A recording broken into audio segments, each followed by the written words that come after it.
하나님은 약속을 반드시 지키시는 분이시죠. 하나님은 사람이 아니시니 거짓말을 하지 않으시고 인생이 아니시니 후회가 없으시도다. 어찌 그 말씀하신 바를 행하지 않으시며 하신 말씀을 실행하지 않으시랴. 하나님은 약속하신 바를 반드시 행하시는 분이죠.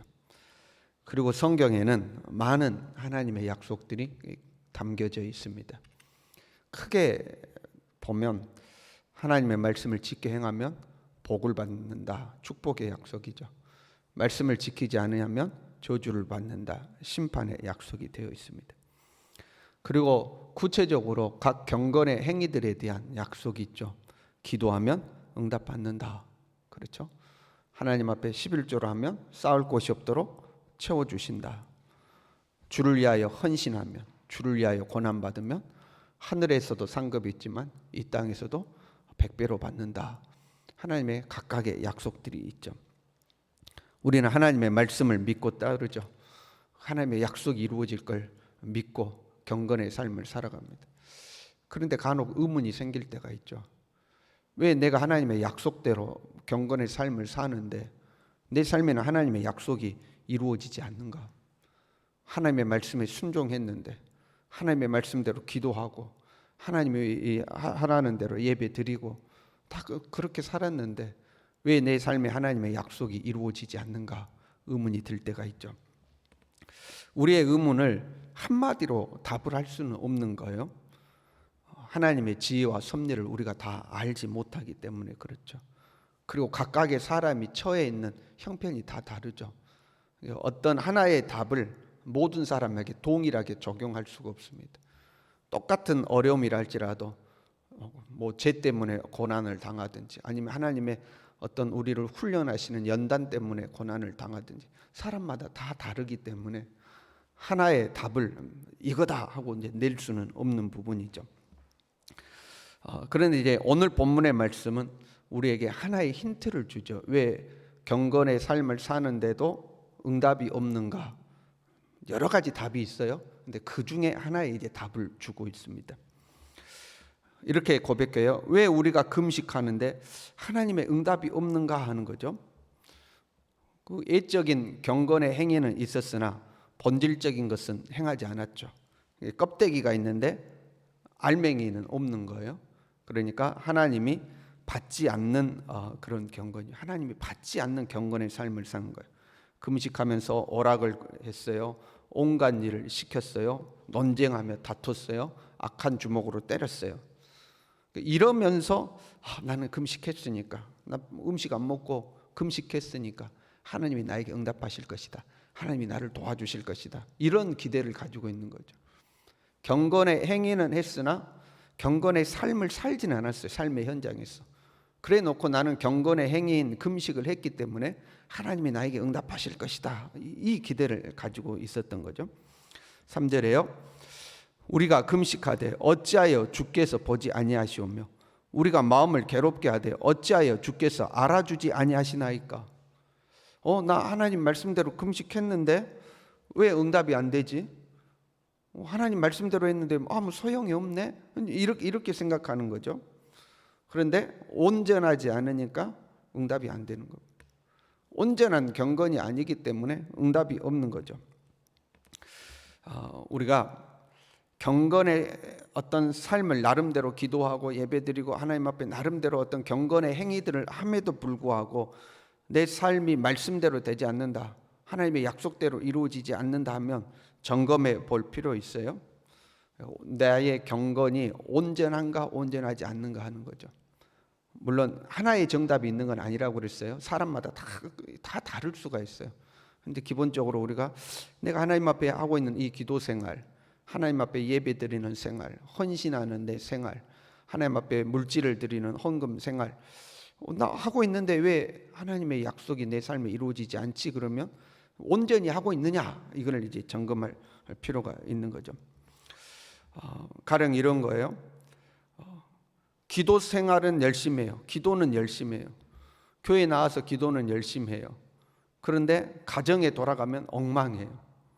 가정 일을 제대로 돌보지도 않고 게으르고 아주 신경질 적이어서 가족들에게 신경질 부리거나 화를 잘 낸다거나.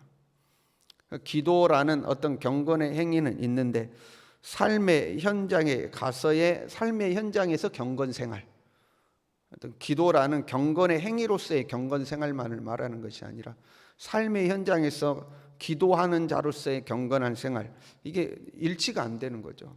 이게 하나가 되어야 온전해지는 건데, 예배는 열심히 드려요. 예배 빠지 않습니다. 주일 예배, 수요 예배, 새벽 예배 빠지 않아요. 물론 우리 중에 그런 분들은 없겠지만, 그런데 예배는 드리는데 삶의 현장에 가면 맨날 사람하고 싸워요. 이 사람하고도 부딪히고 저 사람하고도 부딪히고, 이 사람하고 갈등하고 저 사람하고 갈등하고, 그러다 보니까 내가 이 사람한테 불평불만, 저 사람은 나한테 불평불만, 그렇게 살아요.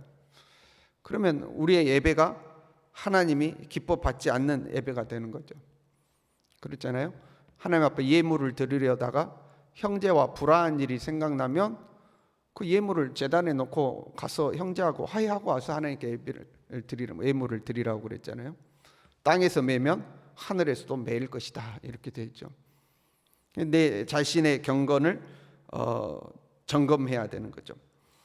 경건의 행위라는 것은 그 행위 자체가 온전한 목적은 아니죠.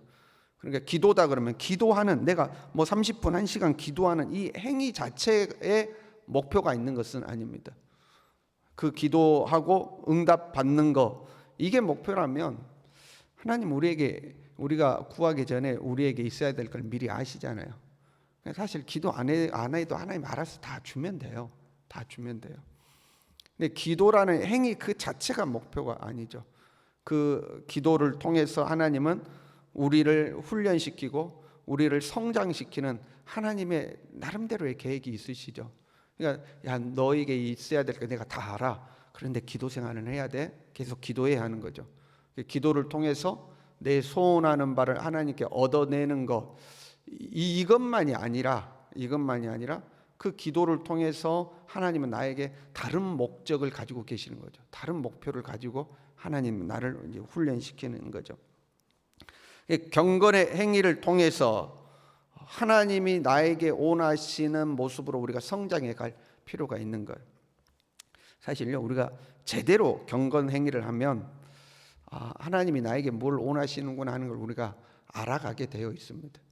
내가 경건의 행위를 제대로 하면, 기도 생활 제대로 하면, 기도하는 중에 내가 하나님 앞에 이거 고쳐야겠구나, 하나님 앞에 내가 이거 아직 부족하구나, 이걸 성령께서 깨닫게 하시죠.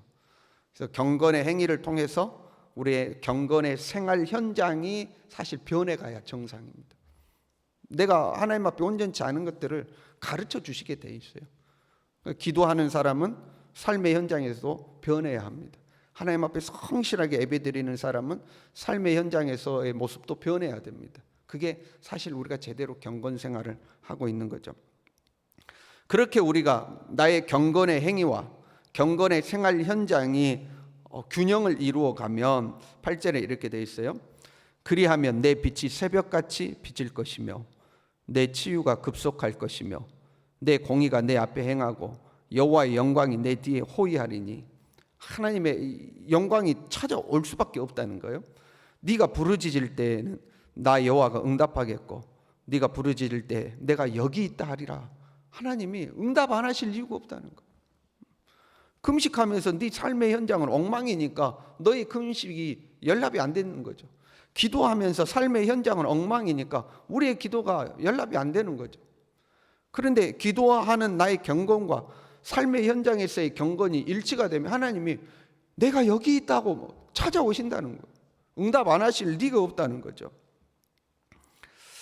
이 경건의 행위와 경건의 그 본질, 그러니까 껍데기와 알맹이는 사람과의 관계에 있음을 우리가 주목할 필요가 있어요.